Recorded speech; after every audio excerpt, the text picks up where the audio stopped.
সহজ উপায়ে video editing করা যায় এবং পোস্ট করা যায় সেটাই আমি আপনাদের শেখাবো। একটু খেয়াল করবেন, যদি ভালো লাগে প্লিজ পাশে থাকবেন।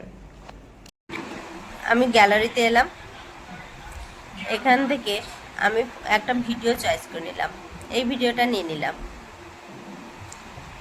গ্যালারিতেই হয়ে যাবে কাজটা, অন্য কোনো অ্যাপ ইউজ করার প্রয়োজন হবে না।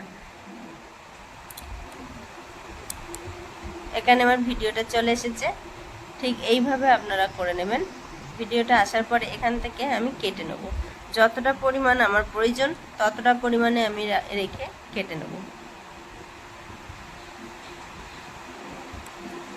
জাস্ট শুধু কথাটা নিলাম, রেডি হয়ে গেছে। এবার আমি এখানে এক্সপোর্ট করতে দিলাম।